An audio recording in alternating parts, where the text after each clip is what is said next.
All right, hey guys, welcome to Been There Too, Babe. I just sort of want to start by thanking you all for being here for the first official episode of this podcast. I'm a little bit nervous. This is sort of out of my comfort zone, but I want to try something new and in a media form that I haven't experimented with before. Um, I'm pretty proficient on TikTok, Instagram, Twitter, Facebook, all of that I've done a lot with actually. But podcasting is something I've never really delved into, and I think the world of podcasting is so interesting. Um, I think it's really versatile, especially with the influencers who will record their podcasts on video, post that to YouTube, and then have the actual audio on Spotify or any setup like that. I always thought it was super interesting and a really creative approach to um, engaging with other people. So, yeah, I wanted to um, discuss the things I'm about to share with you over a podcast because I feel like this is one of the most informal yet informative versions of social media use and what people can do with it.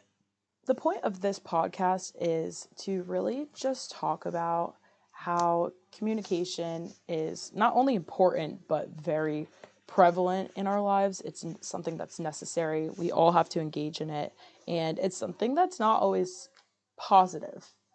Like, in the end, it is positive and, like I said, necessary, but the actual act of engaging in it and having to participate in communicating with others is really difficult for people at times. It's scary, um, it's frustrating, and it can be something that's super, super intimidating.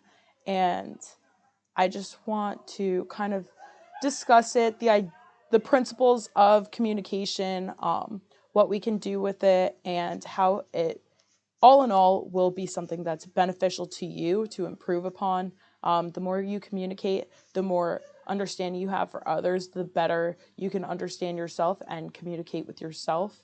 A lot of people who have a hard time communicating with other people can either experience a disconnect with themselves or a disconnect with their emotions. They don't know how to understand what's going on in their brain because they're not letting any of it out. They're not experiencing anything with other people to be able to relate or relieve themselves from whatever is going on in their mind. So that's sort of what brings me here today because I've spent my whole life being a chatterbox, being someone who tries as much as I can to step outside of my comfort zone and engage with different things, different people, different places to get myself comfortable with being uncomfortable. So I think that too many people suffer for no reason. There's a lot of things that, like a lot of emotions that can be prevented from communication.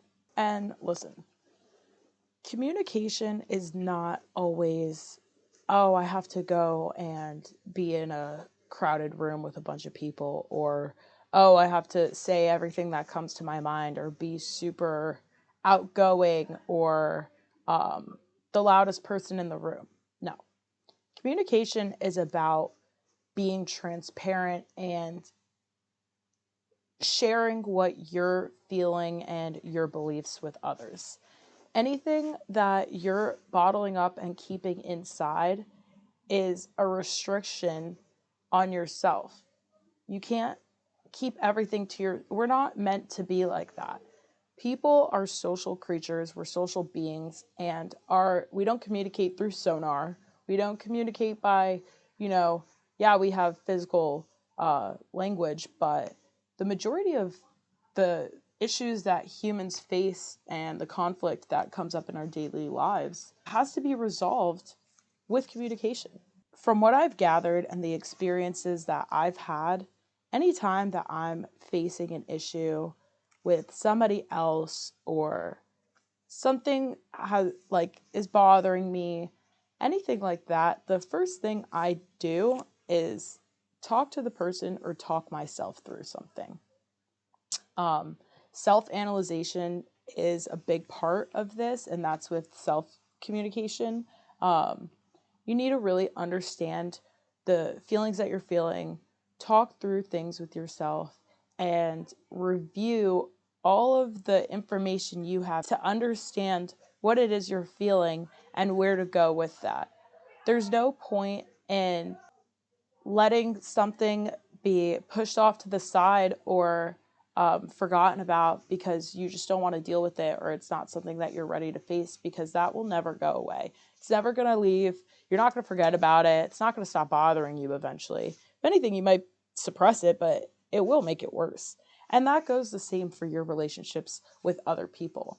The longer you let things drag out or stride out, especially if they're more in intense situations than others, that situation is only going to be made worse, because with silence and with a lack of communication, both parties are going to end up filling that space up with what they think is happening, or what they gathered from what they know and where you left off in that situation. And they're going to make their own conclusions. And if those conclusions aren't in line with what you were thinking, or why you behaved in a certain way, or what made you go ahead and do something that may have upset or, tarnish your relationship with a person, if that's not the same thing, that if you guys aren't on the same page, then it's just going to leave too much room for a brewing pot of anger and frustration to be created, when all of that could have been avoided with just one simple conversation. Again, I just want to reiterate that communication and conversation are very different things. Communicating is more so letting somebody know how you're feeling, where you're at. It's not a whole production that conversing is. It's not supposed to be, you know, you necessarily connecting with somebody.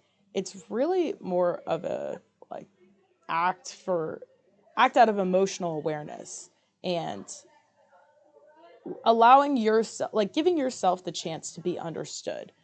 The Don't think about communication as being something that is for somebody else, or you need to do it so that somebody, like, you're doing it for yourself. You're doing it so that people can help you. People can see and hear where you're coming from without there being anything misconstrued. And if there is, that can be cleared up. There's way too many things that can go wrong without communicating. Again, not conversing, communicating. Your tone, your timing, any context, information available, that is all that is going into your communication. It's what happened, what was the situation surrounding it, why it happened, how it made you feel, and where you want to go from there. What do you need to overcome this hurdle? That is what communication will grant you.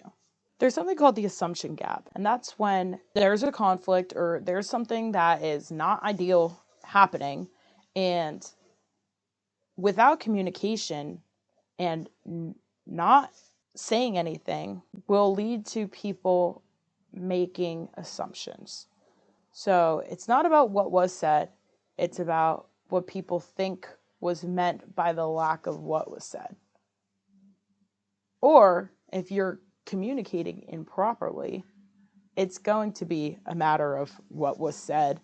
But if you're doing that, especially in person, you're going to give yourself the opportunity to make things right.